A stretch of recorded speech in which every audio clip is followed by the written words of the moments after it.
Yes, welcome to a Geekscape special. I am Christian Blatt and excited to be talking to Kelly Knox, who I have talked to previously on my podcast, The Blackcast.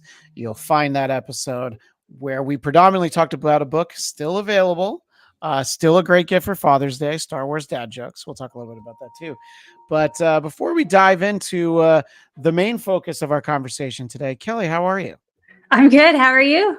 I'm doing great. And, we mentioned right before we started that unplanned, we're talking on May 14th, which is George Lucas's birthday.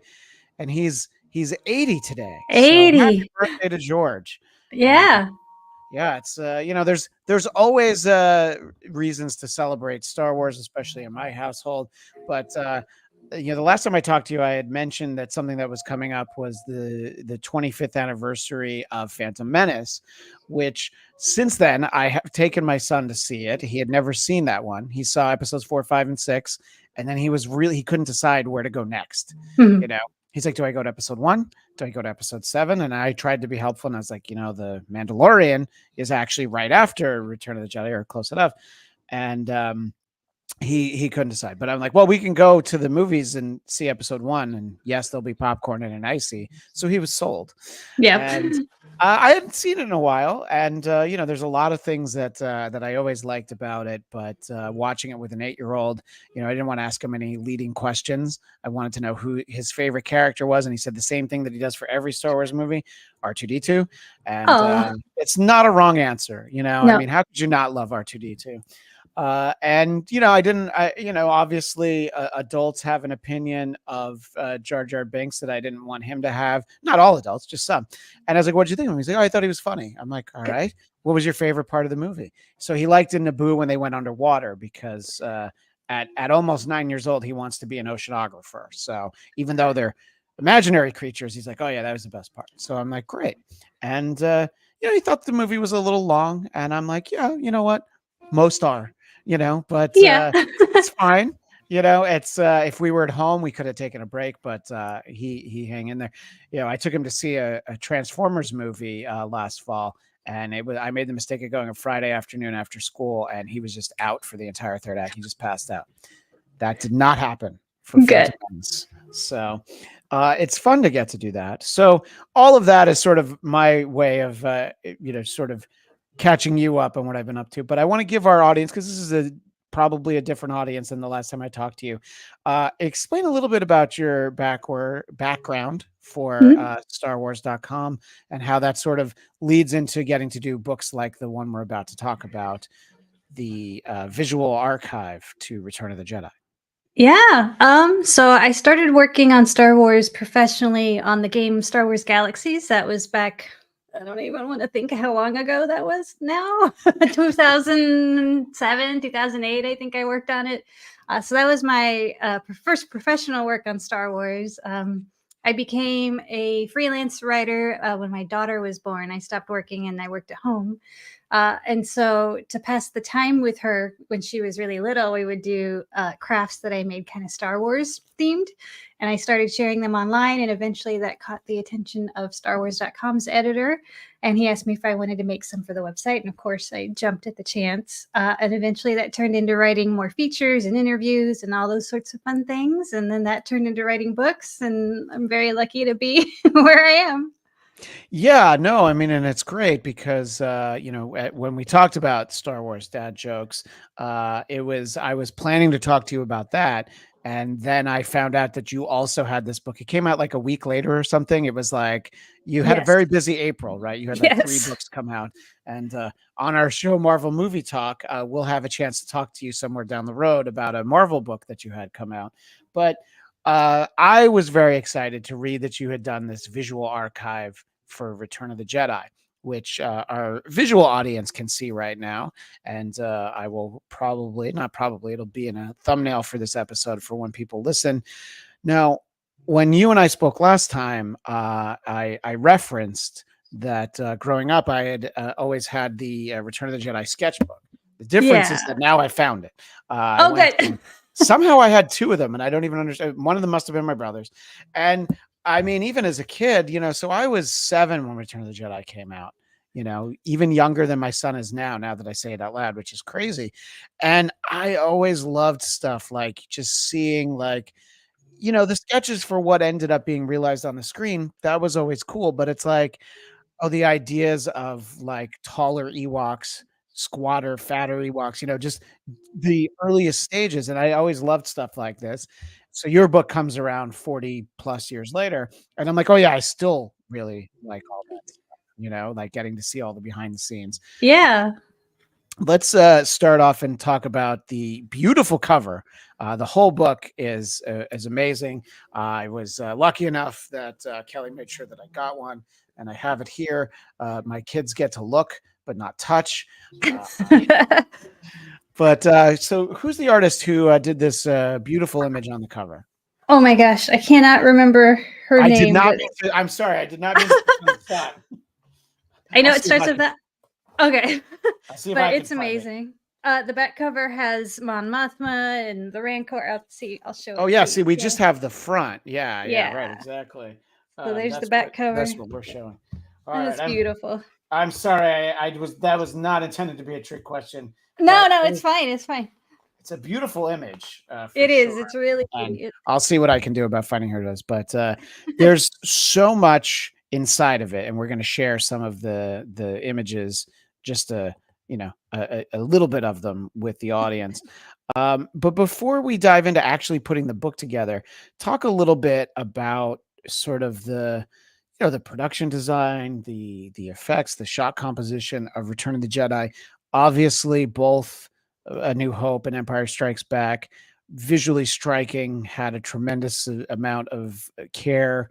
And, look, it's important. A lot of money put into it, because when you don't put a lot of money into your effects and your design, it shows. But by the time Return of the Jedi comes around, everything is even more detailed.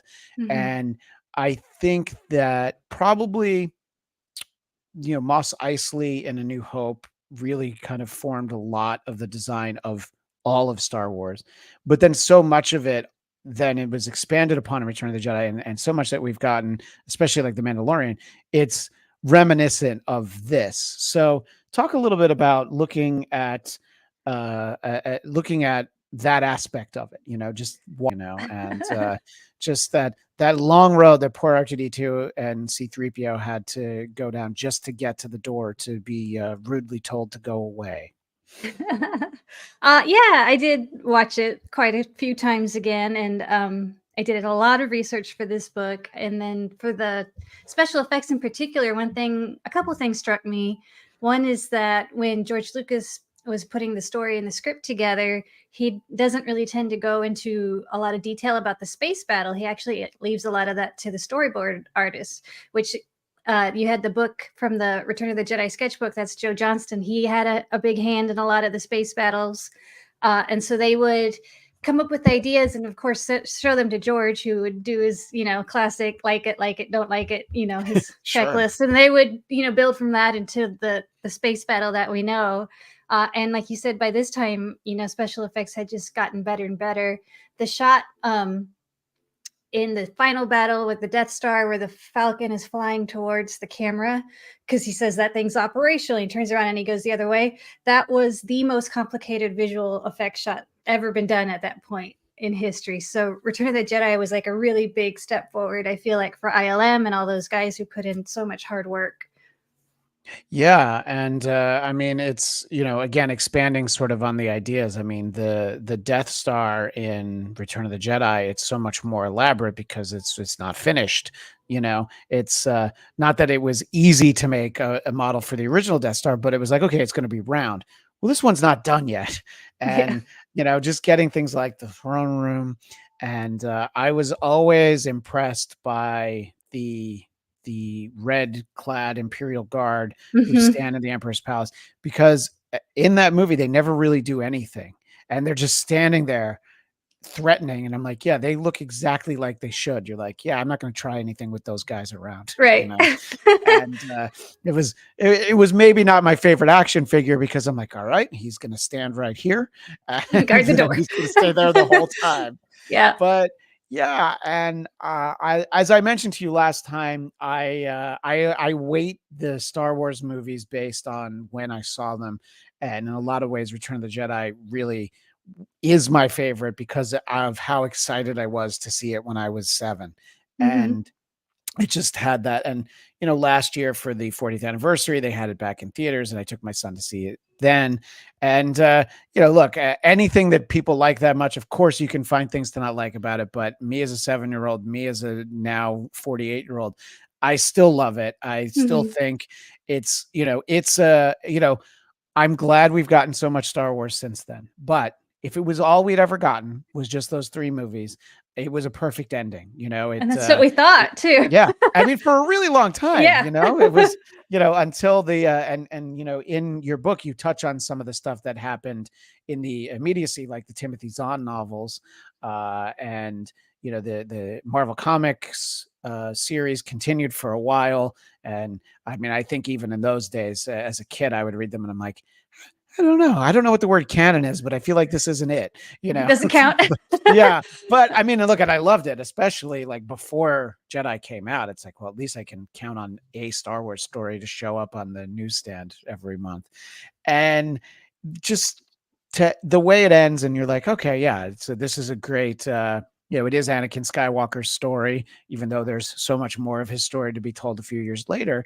um what are your thoughts sort of about the movie, seeing it, but now, like, okay, I know what I thought about the movie, now I need to dive into like every, not even just every frame of the movie, it's like every corner of every frame. I'm like, okay, I got to do a page on this creature in the background, you know Salacious Crumb's, look-alike twin or whatever, might be somewhere else.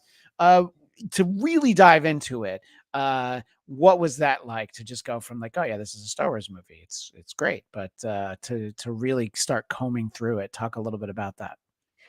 Yeah, so the goal with this book as a visual archive is it's not just purely behind the scenes, although there's a lot that is out there. We're so lucky. Like the space scene I was just talking about, I found an interview that the special effects team had done in the 80s for like a news program. So there's still bits and pieces of like process and interviews and stuff that we can find now to put together the behind the scenes stuff. And of course, that was so much fun to go through. But the more of the focus on this book is to go beyond that into talking about how these elements of Return of the Jedi first were made, yeah, but then how they connect now to Star Wars. So I think one line that's drawn in there is Ewoks. And then there's the Ewok movie, and then there was the Night Sister in the Ewok movie, and then that was a book, and now it's in Ahsoka. So and Rebels, and so the lines that can be drawn from, like you said, just one little bit of the movie into the rest of the Star Wars universe now. Like that was really fun to trace through the research of the book. My One of my favorite ones to discover was Nine Numb. His voice Yeah. in Return of the Jedi. Yeah, his voice in Return of the Jedi was actually done by an exchange student from Kenya, and they had the recording, but they didn't really know much about him after his internship was complete. He left. He went home. Well, when The Force Awakens came around and Naina was in it, they really wanted to have him back. J.J. Abrams really wanted to have him back, and so they went through this whole extensive process of like trying to narrow down where the student was from. Well, they found his name. Where did he live? And they eventually tracked him down, and he's back in The Force Awakens as Nine Numb. And so that was one of my favorite connections to research and find. By the way, that's an amazing story. I had never heard that. I must not have gotten to that part of the book yet, because I'm flipping through it very slowly. And look, I had what I thought were some really cool internships. I interned at the White House one summer. I interned on Saturday Night Live and Late Night with Conan O'Brien, but I didn't get to be a Star Wars character. No, So no, my you just had internships you could had have to been a lot intern with better. Ben Burt. Yeah, That's what he did. right. He You just have interned with Ben a, Burt, and he ended up imagine in that. Jeddah. um that idea of sort of coming back around to people that were involved originally. I actually, in honor of George's birthday, I saw something that you posted on your Twitter, which is Kelly underscore Knox, and you have the quote game recognized game, which is George speaking with Ian McDermott, who I feel like doesn't get enough credit for just how amazing he is. Every like 15 years or so, he gets a call. Hey, you want to do more Star Wars? And he's like, yes, I would love to do Oh, more is it? Star Wars. But to just sit there watching with my son, who I'm going to be honest, he didn't remember that the Emperor's last name was Palpatine. So I'm like, you know what? I knew that because we all poured over everything we had when we were a kid. Yeah. But just I was always impressed in The Force Awakens, the way that he underplays the like, oh, I can't believe that I'm the Chancellor now. What a pleasant surprise. And it's like, oh, you son of a, He everything you're knows. doing is so calculated, but he plays it so well. And even when Mhm. things don't go his way, he's like, he can roll with it. Right. He's like, well, I didn't expect Darth Maul to get cut in half. I figured I didn't expect to get outsmarted by Queen Amidala, but that's all right. He's like, he's playing chess, and Yes.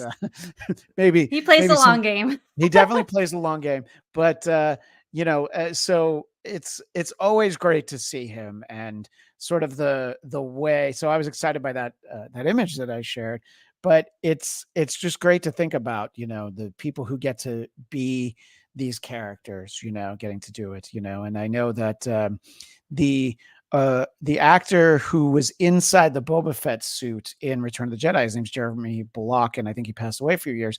He was like a short-term gig, and he had like a whole second career all of a sudden when conventions and signings and Mhm. meet and greets and all that. And it's like, we never even saw your face. So him and Peter Mayhew, who was Chewbacca, you just realize like, oh my gosh, wait, I can do what on my weekends? Yes, please. you Yep. know? And when you read in this book, sort of this section about stuff that happened afterwards, when people like J.J. Abrams or John Favreau are like, I want to recreate the visuals, but also where are the people who did this originally? So that Nine Numb anecdote makes perfect sense. It's like, well, I want him to sound like that. And there's Yeah. the little touch, like there's the voice that Ray hears in Force Awakens, and they did a hybrid between Ewan McGregor and a recording of Sir Alec Guinness, and they merged it together. And I'm like, nobody's going to notice that, but thank you for putting the Yep. detail in. And when a book like this is able to kind of go through and talk about some of those things, it's I don't know, it's great to be able to look at it. And I hope one day my son and my daughter, want to kind of pour over it. My daughter's only 6, so she's really only Young Jedi Adventures. Everything else seems too Yeah. scary for her. We showed her the Pixar movie Up, and I didn't think of the third act of that movie as being particularly scary, but apparently it was. Oh. And I was like, oh, but there's going to be a happy ending. Well, happy ending didn't come for 25 minutes. So I don't know if she trusts me right now, but she does Well, love the Young Jedi she Adventures. might like the book then. The pictures in the book might Yeah, right, be something. exactly. Yeah. So she likes cartoon Ewoks, but I don't think she likes live action Ewoks yet. She told me they look scary. I'm like, what? I thought they were They actually adorable, are but kind of scary. yeah, well, especially like when you see their teeth, even if they're not growling at you, there's just so much to it. So it's interesting because like obviously Empire Strikes Back has the multiple settings. It has Hoth, Dagobah, and then Cloud City. This had even more because then they added the Forest Moon of Endor to going back to Dagobah, going back to the desert, and it's just like, oh my gosh, it's like you would have to adjust the brightness on your TV if you think about it now, because it's like it's so bright on Tatooine. But what are some of the interesting things you found about some of the different locations that they used? And I mean, I think that a lot of what we see is the actual location, just maybe with some stuff dropped in, especially Mhm. for the special editions. But what did you find about the locations that might have been in any of the locations that was interesting?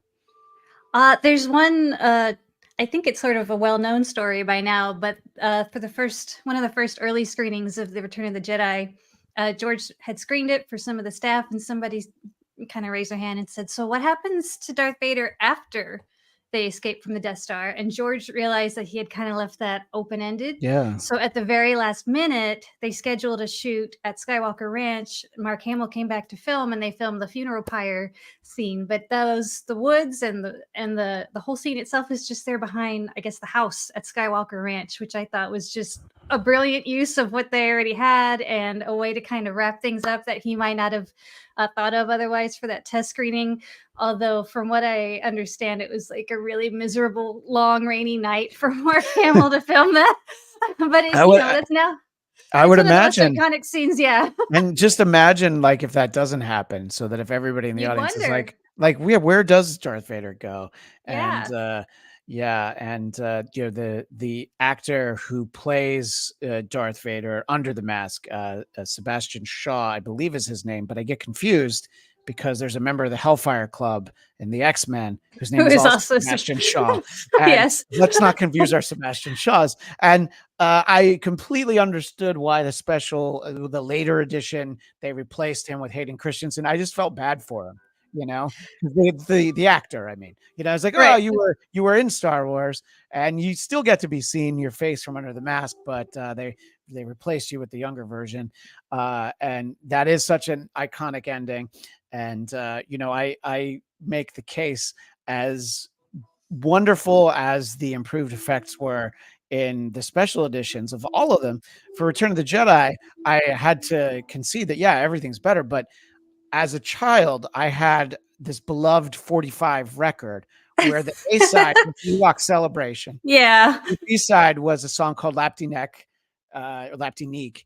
And that was Size Noodles and the Max Rebo Band. So the special editions come out, and both of those songs get taken out. And I'm like, Changed. Yeah. wait, George, you took my childhood and you paved over it. To be fair, it like, obviously the new version of the band at Jabba's Palace, it's crazy, and I can see why every once in a while, you know, there'll be like an updated version of one of these films on Disney Plus, because George is like, yeah, but now I could do Tinker, this. tinker. Yeah. Yeah, right, Tinker, exactly. tinker. And Yeah. you know, it's I don't know. I think it's great, sort of what can still be done with these stories, in a way that makes them, you know, look impressive. But it does take me back to being a kid. And one of the images that I'm sharing now for our visual audience from the book is sort of this page that's showing us Luke Skywalker for the first time as the Man in Black, as it says. And it was a late decision to change his lightsaber to green for the film, wasn't it, Kelly? Yes, I believe so. I know I've seen pictures of the deleted scene where he's putting it together. Yeah. I think that's mentioned in the book too. And I think, yeah, in the book, it talks about how it was going to be, you know, because obviously he loses his lightsaber at the end of Empire Strikes Back. It was going to be blue, but it was specifically on the Tatooine scenes. It sort of got lost in the bright blue sky behind him. And the action figure, I know this is a fact, came with a blue lightsaber. So it was that far in the process that they were like, wait, Right. wouldn't it be cool if, you know, R2D2, you know, pops up the lightsaber, Luke catches it, and then it just blows your mind, because you're like, it's green, you know. And you know, there were no spoilers back then, unless you were the obnoxious kid that I was, who saw it opening weekend and was and told like, everybody. and Princess Leia is his sister. You know, I'm just going into everything, you know, because I'm so excited, you know. But talk a little bit about, you know, just some getting to just really take these images. So for people that are just listening, there's a sketch of how Luke should look. There's an actual, like, a mannequin with the outfit on there, and we kind of see some images from it. Talk about sort of choosing the images to use, because I mean, there's probably thousands of images of Luke with the green lightsaber from Return of the Jedi that could have been selected, but what went into kind of compiling these images? So there was such a big team that worked on this book, and you know, for people who haven't seen it, it is textbook, phone book size, if that's a good point of reference for whoever's listening. Like, it's a huge book. There's a lot of photos, and so by the time I came on board, most of the images had already sort of been chosen. So Right. I kind of didn't have to make that decision, luckily, because I don't know if I ever could have finished picking Right. through every single picture. I would have spent Yeah. months just doing that. So I mean, we had some input on our sections, but yeah, luckily those were already picked for us, and there's tons in here that I had never seen before. So I think I definitely would have gotten lost just in the pictures. And there's also again, for people who haven't seen it, there's like little inserts and pullouts in the pages. A lot of pages fold open for big spreads and things like that. Yeah, there's things like replicas of invitations to press screening of Return of the Jedi, and a lot of little things like that. And I was looking through the book very carefully. Now they're kind of like lightly glued in, so you can't lose them. But I was worried. I'm like, I'm going to lose them. One of the, I think, most iconic and, pun intended, I guess, big reveals of Return of the Jedi is his character of Jabba the Hutt, who I think that George has probably never been happier for having deleted that original scene that they shot for A New Hope, where he's just like an Irish gangster, you know. The scene that they utilized for the special edition where they added Jabba, a much thinner Jabba, by the way, in the special edition. So what did he do in these like 4 years? Like what was he bulking up? I don't. What was the weight program that Jabba was on between the first Death Star and the I start know. of the second? He's living the good life, I guess, on Tatooine. Eating a lot of frogs, which Yeah. I don't know where you find a frog in the desert, but that's he probably has them flown in. He would, Because- wouldn't he? yeah. But talk about sort of stuff like this. Like you said, if you had been given a box of like, all right, pick 8 images out of this like 1,000, I'm like, I don't know how I'd settle on any of them, but just sort of seeing some of the early passes at what Jabba could have looked like, and some that are a little bit closer, but then ultimately what we got, sort of the gigantic sloth that I think was operated by 3 people inside of the suit. Yeah.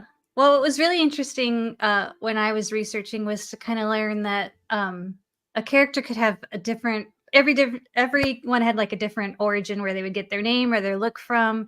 Sometimes it was the model shop guys would just make a bunch of masks, and George would walk by it and say, I like this one. And that's actually where Admiral Akbar came from, was he had seen all the heads lined up and he was like, I like that guy. And so that's that's how Admiral Akbar came to be. And then some of these started with sketches, like I guess the ones you see here with Jabba. And so it was I was very surprised to see how much of a collaborative process Return the Jedi was, with all these kinds of characters now that we are so used to, and they're so iconic. But it was sort of like a big group effort between George and the ILM model shop and concept artists and all those guys. Yeah, and I know about the 3 people inside the Jabba suit because I still have I have a treasured VHS. It was a PBS special that was, I believe, was called From Star Wars to Jedi: The Making of a Saga, which is I watched that when I was researching. A much shorter saga at that point.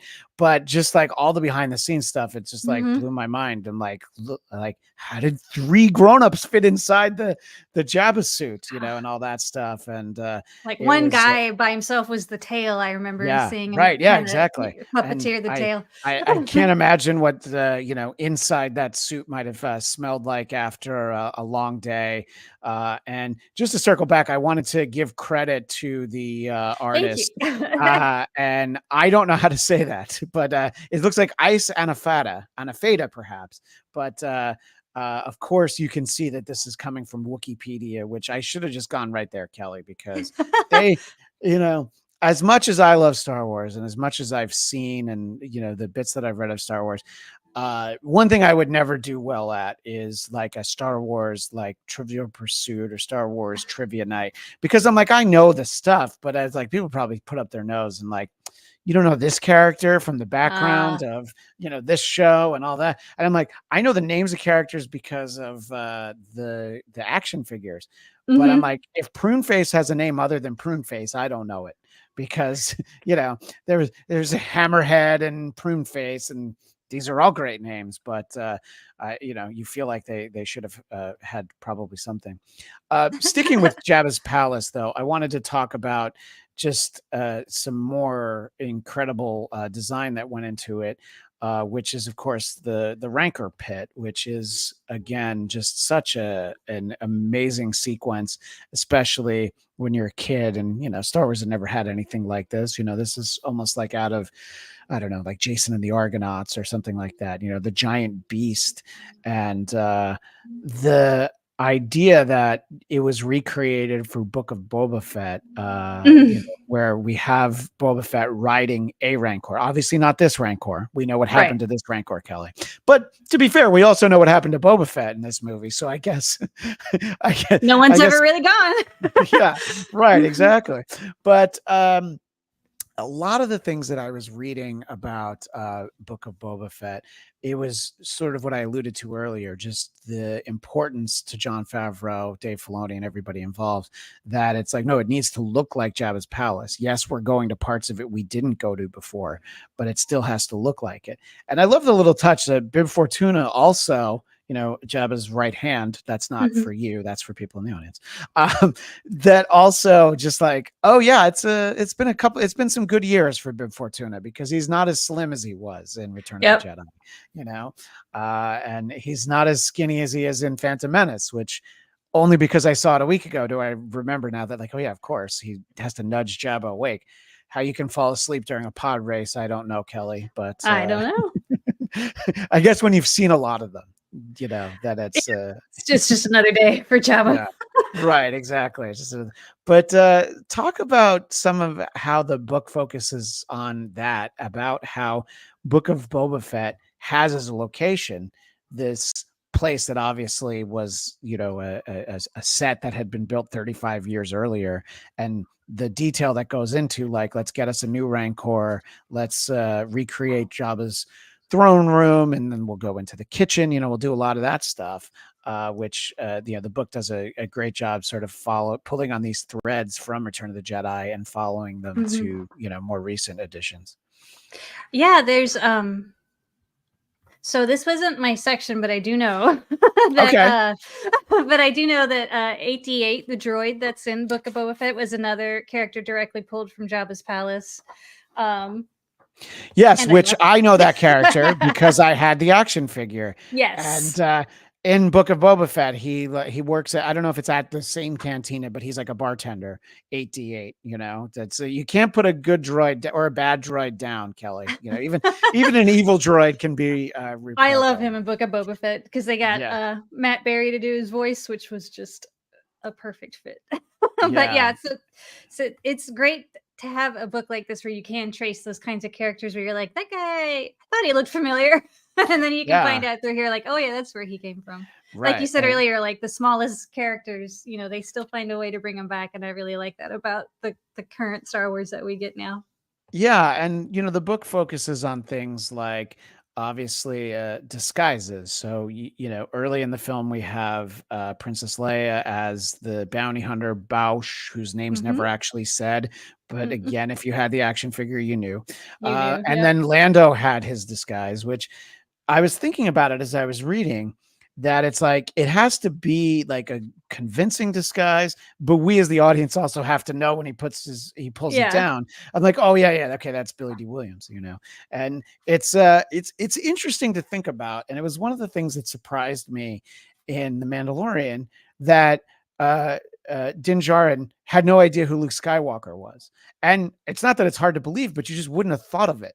But he's like, yeah, I don't worry about all that Jedi stuff.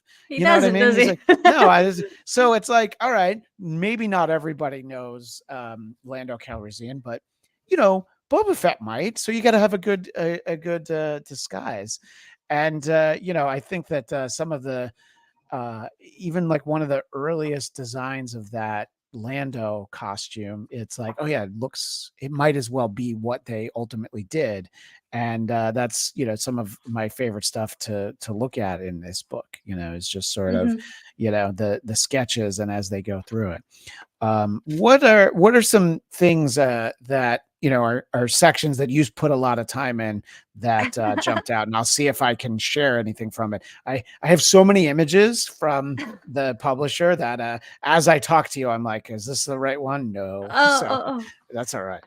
Let me think. So the space battle I talked about, the Emperor's Throne Room I'm was gonna another I'm gonna one. put up I'm gonna put up my favorite while you think about it, which of Yeah. course it does go back. This is actually what I was looking for earlier when I talked about the Ewoks and Mm-hmm. how Tall. Yeah. they're very tall. Or I think that I don't even know that there was ever a draft of the script this way, but there was an idea that it would have been this could have taken place on the Wookiee homeworld, which I've heard Kashyyyk, but I don't know if I'm even saying it right. But uh, That's right. Chewie's planet. And then, sometimes the economics make sense of like, well, we could make, 1,000 Wookiee costumes using this much fabric or 1,000 Ewok costumes using half as much fabric. All right, let's go with the Ewoks. But it's I mean, that was again what spoke to me. My son thought Jar Jar Binks was funny because he's 8 and I was 7, and I couldn't get enough of the Ewoks. I still have my some of my stuffed Ewoks, and I loved the animated series, Mm-hmm. and the TV movies, which the book does spend a fair amount of time talking about both of them. It I does. actually I haven't seen the second one in an incredibly long time. And I kind of forgot that the little girl, Sindel was her name, I think. They killed off her family in the first 5 minutes of the second one. I'm like, oh yeah, I didn't remember that. That's so No. sad. Yeah, you can watch them now on Disney Plus too. Yeah. I'm happy they're on there. Yeah, no, I mean, there was a point like not that far back where, before Disney Plus, it was like I had old VHS of the Ewoks and Droids cartoons, and I was like, well, I can try to watch them, but then they all show up, and it's great that we can see all that stuff. What did you get some insight to the sort of the Ewoks creation or what was done with them after Return of the Jedi, either in the movies or animated? For the Ewoks, I was surprised to learn that they actually shot actors in the Ewoks like costumes and stuff again when the special editions came around. They actually had some footage that they shot of live action of the Ewoks celebrating, and I think they did a little bit of actual people celebrating and Bespin and all that for the celebration at the end for special edition. So I got to go through all of those scenes that they did on those planets, Right. and that was a lot of fun to look through. That was when we got one of our first looks at the Jedi Temple, I believe. That Yeah, might and I have been think added a little later, but when the special edition came out, we'd never seen Coruscant other than it was in books and it would later yep. be in comics and stuff, but we hadn't seen it on screen. And yeah, as we're talking about the special editions, I'm remembering that sort of the adding Hayden Christensen. That's not the special editions in '97. That was like The I don't know what DVD edition, I yeah, think. it was like the super duper special editions or whatever they were that they continued to put some things in there. And I think that there's so much that went into adding on to these movies, when they Yes. were re-released. And it's you hear a lot of artists who are just like they're like a musician, their greatest song, like, yeah, I probably could have done it better, and George is always like, yeah, well, let me just do a little bit. And Right. and I think that it's always interesting to see some of it, but it does impress you to think about what they did, whether it was whichever of the films, what they were able to do with practical effects, or in some cases, Mhm. puppets and things like that, and how much stuff doesn't need to be altered. It's just like, oh, let's do a bigger explosion, let's do this thing. But Right.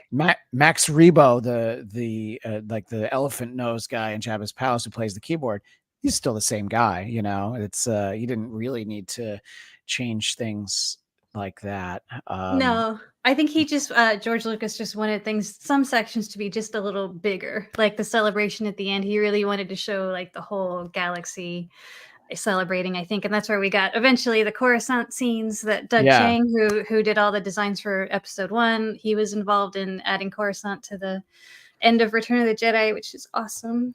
Yeah, yeah. so But they're all great. didn't you hear me? Didn't you hear my plight of my 45, Kelly? That no, I know.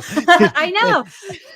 It's funny though. It It's whoever whichever version you grew up with, I've discovered is the one that you prefer. Like I'm old school too, so I like the original lefty neck and Ewok Yeah. song. But kids who grew up with the special editions, that's all they know, right? My wife's a little bit younger than I am, so she was born in 1983. So she the first time she saw all of them, her dad had her and her sister sit down and watch. It was when the special editions came out on VHS.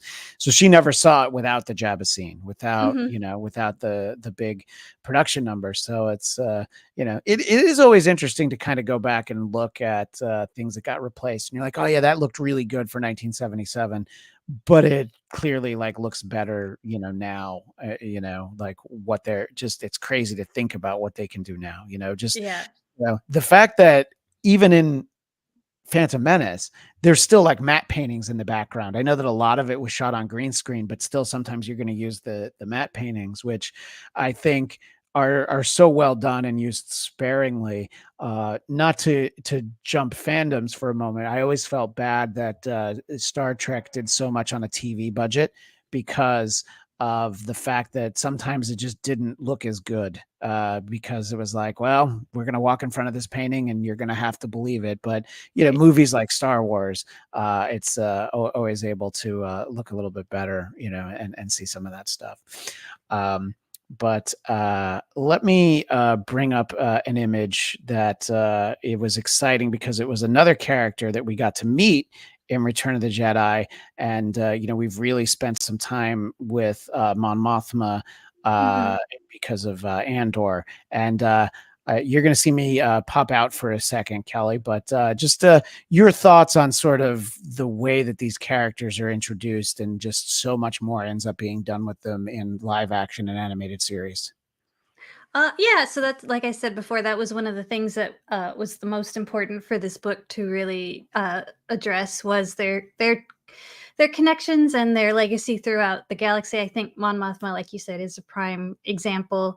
Um, Again, she was not quite in my section, but I love her, and Well, and I it's was just it's a character that has like literally a handful of lines, yes. and she's such an important. Obviously, Cassian Andor is the most important part of Andor, but I had never imagined that she would be such an important character in Andor. And yes, I know we saw her in the prequels, but just I'm like, oh, I mean, she has whole storylines, that it's Hmm. like it's about her, and it's great when you have sort of, iconic, even the, I don't know much about General Nadine, who's right there next to her. I don't know that we've seen a lot of him, but maybe I've missed some of it. But in general, these, you know, I don't want to call them minor characters, but honestly, the way they're presented, initially they were minor characters.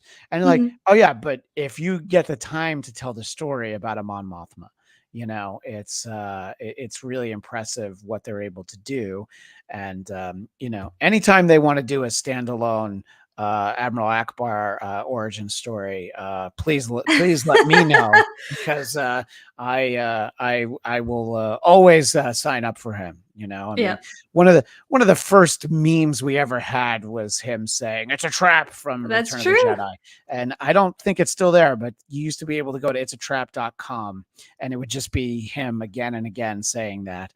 And it's, again, like I was saying when we started talking, Kelly, there's so much went into the previous two films, but it was almost like they had more resources, and they probably didn't have that much more time, but it felt like maybe they had just more people. What Right. do you know about how many people were involved? We'll just talk about the original production, in terms of design and sets and costumes. I mean, is it hundreds, or is it like even more? I don't even know.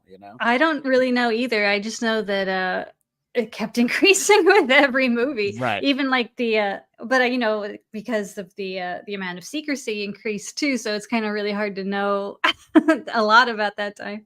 Right. Yeah. I mean, yeah. They shot it under Blue Harvest. That's right. Was like it wasn't even the working title. It was the pretend title. And as I mentioned a couple of times earlier, I did like that the book obviously predominantly focuses on Return of the Jedi, but it does have images, and talks about the Ewok movies, which like I said, I haven't seen them in a while, but I haven't actually either.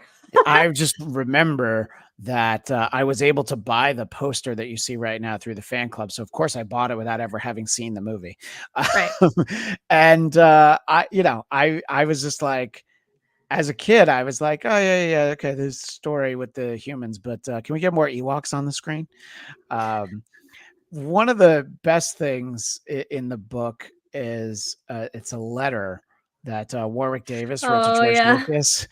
Do you want to explain that to the audience? Because I think that's one of those ones that sort of like popped out of the It book. Maybe. does. Is that the Yeah, one that he wrote asking for action figures? Is sure that is. right? That's the one. Yep. Yeah, And it's like in his handwriting in the book. yeah. You can see it like as he wrote it. Like, "Dear Mr. Lucas, can I please have some action figures?" I think is Yeah. the basic gist It's of it. also like, I was in Return of the Jedi or whatever, he's like, I was in your movie. Any chance I could get some action figures? And, obviously it's a good story because George made sure that he was sent all the action figures. It wasn't one of those ones where it was like, get lost, kid. Because then Right. it doesn't get into the book, but that doesn't really, I feel like you don't get to be George Lucas by being a I'll get lost kid kind of guy, No, you know? definitely not. And I mean, it's just and George obviously worked with him again on Willow, and Hmm. I had that thought as I was reading it. Would he have thought of him for Willow if he hadn't sent that letter? you know and we see him other times. I was reminded again in Phantom Menace, we saw him Yep, he's not there. dressed up as anyone, but he was just in casual clothes. And I think George's daughter is on Tatooine as well. It's Hmm. one of Anakin's friends, and it's I don't know. It's as fun as it is to have a book that celebrates Star Wars, and as fun as it is to talk to people about it, it's it's tough sometimes because people always want to let you know what they don't like about something, you know, and there's like I said, you can find flaws in I mean, as much as I love Marvel movies, it's like if you pay me to, I could come up with something that I didn't like about everything, but it's also like just have fun, I mean, going to Right. see Phantom Menace with my son. I mean, people say what they want about the prequels, but I saw all of them at least 3 times in the theater, and you know, it's I think that the excitement for new Star Wars never really goes away, and I think we might have gotten a little bit spoiled by how much we were getting for a while with Disney Plus. And it was like between Star Wars and Marvel, there was always a new show. There's a Like, uh-huh. yeah, and uh, I made my son sit through the credits of Phantom Menace because there was an extended. It wasn't even a trailer. I think it was like an early scene from The A Acolyte. fight scene, right? Yeah. Yeah, with Carrie Ann Moss, and I thought it looked great, but then I did jokingly refer to it as Star Wars Matrix Revolutions because it's like got some of the slow mo stuff that we know her from the I haven't Matrix. seen it actually. That's cool. Oh, okay. Well, I haven't spoiled anything. Don't worry. But it's interesting because it's like these ideas for some of these shows. Obviously, like Ahsoka was a character who was established in the animated series, but Mhm. when we get your seemingly minor characters like Cassian Andor, and it's like, oh, we're gonna do a Mandalorian series, but not with Boba Fett. And then it was like we finally got Boba Fett, and then everybody's like, okay, yeah, but let's see more of him with the Mandalorian, Mando. and yeah, let's see him with Mando. And hey, where's Grogu anyway? And it's I think that it's fun to be able to, as long as you can nicely and affectionately talk to people.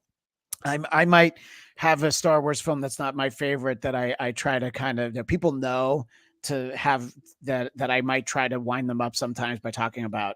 I wasn't a huge fan of The Last Jedi, I'll just say, just so that you know what I'm talking about.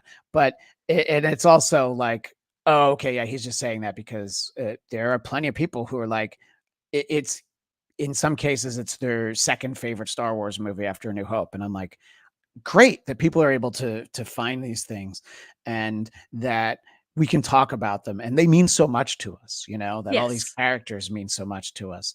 And I think that, every time that we think we're done with Star Wars, Kelly, it's like The Godfather 3. Every time I get out, they pull me back in, so the prequels were over and I'm like, all right, I feel like we're never going to get that third You trilogy. thought we were done And again. yeah.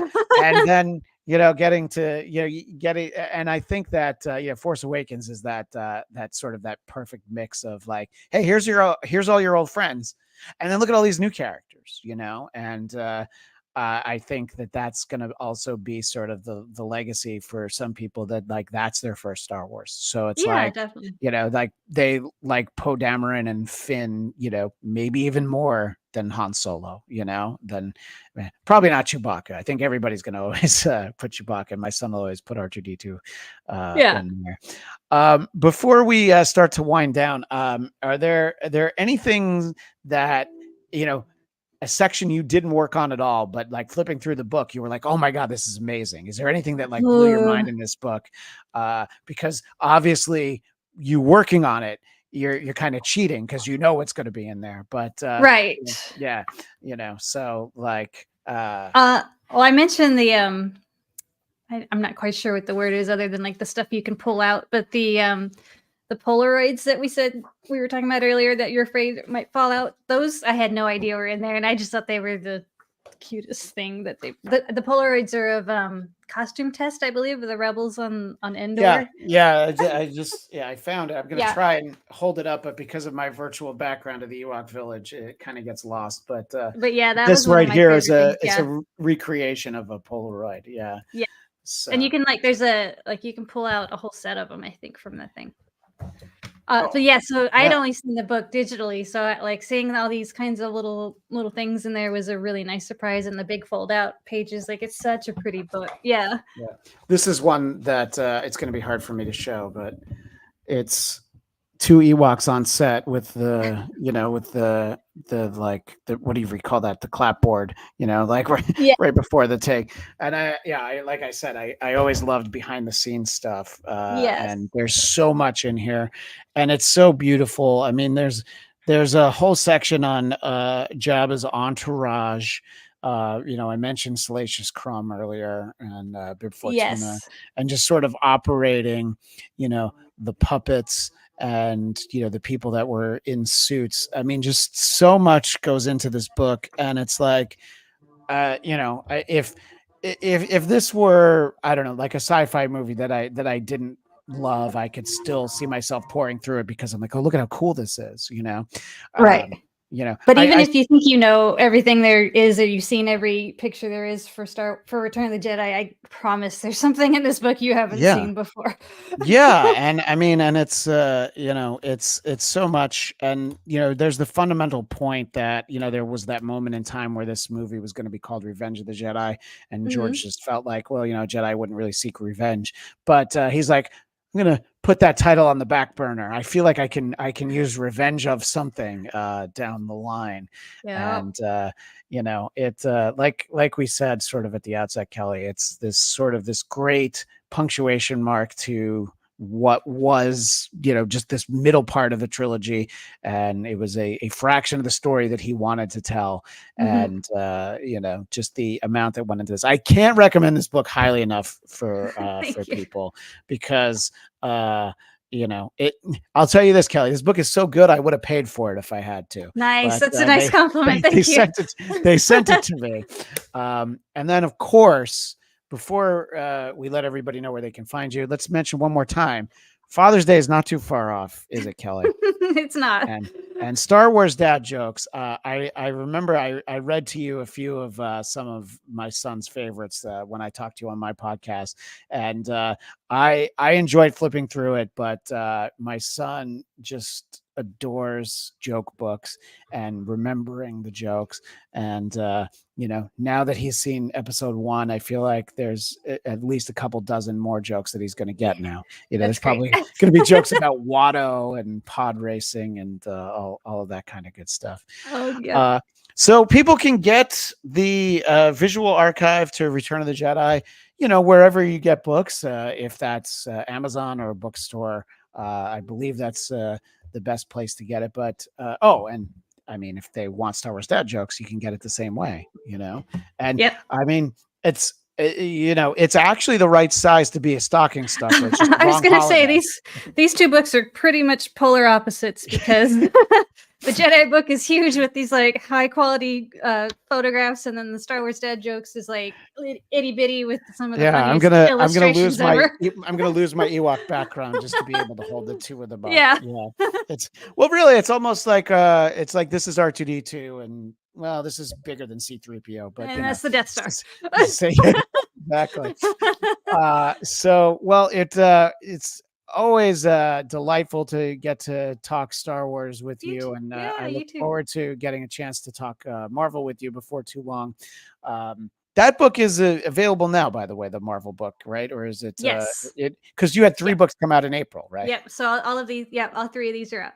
Well, remind me and tell our audience what that one's called. If they haven't bought enough, if their cart isn't full with enough Kelly Knox books, what's the Marvel one? The Marvel one's a mouthful. It's the Marvel Studios Character Encyclopedia Updated Edition. Right. So the newest version of the Character Encyclopedia. Yeah. And you have to be careful because it's Marvel Studios. It's not Marvel Comics. It's not the Sony MCU. universe. And yes. But we're about to have Deadpool enter the MCU. So something tells me that the updated version will probably come to us before too long. And like the tweet that I posted earlier of Ian McDiarmid on set with George, obviously you're very active on social media. Where do people find you over there? Most frequently on Twitter at Kelly_Knox. I'm on Instagram, but I forget to use that a lot. At Kelly Knox, no underscore. And you can find me pretty easily. You can find my articles on StarWars.com. Some others for DC Comics and Crunchyroll. So I'm all over the internet. And what's a recent craft or activity from Star Wars that people could look up that you've done, even if it's not that recent? But what's one that maybe ties into Return of the Jedi? Oh, one that ties into Return. That's a good question. What is the last Jedi one I did? It doesn't have to. It could just be a recent one. The most recent one I did was was for the Bad Batch final season. I made the little doll that the little straw doll that Omega makes, and eventually one of the other kids ends up with. I was so happy to see that doll come back. But you can make your own little straw doll with the instructions on StarWars.com. Yeah, I mean, and the Bad Batch just ended, and and all the stuff that I was listing, I didn't even remember to mention that. Yeah, there was also yet another animated series that people loved, and it's all on Disney Plus. That's the beauty of it, and but not the visual archive to Return of the Jedi. You cannot get that on Disney Plus. You have to get it from a book retailer of some kind. Kelly Knox, thank you so much for being so generous with your time. I tried to keep my nerding out to a minimum and didn't succeed.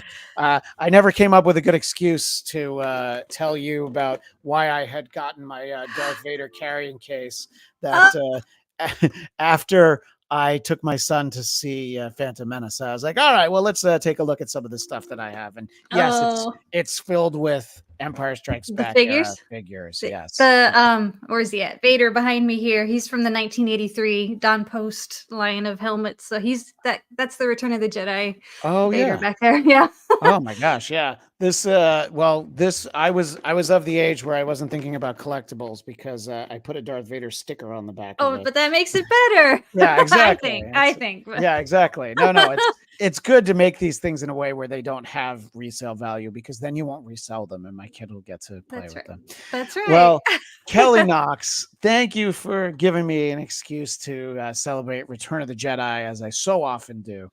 And I look forward to chatting with you again. Everybody check out the visual archives, Return of the Jedi, Star Wars dad jokes, and subscribe over here on Geekscape. You can check out our show, Marvel Movie Talk, for our live audience. Tomorrow, we'll be looking at the season 1 finale of X-Men 97, which, as we're recording, hasn't aired yet.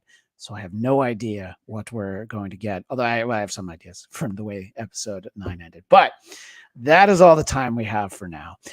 Thanks again to Kelly Knox. We'll see you soon. And in honor of George Lucas's birthday, I'll wish you a very fond may the force be with you.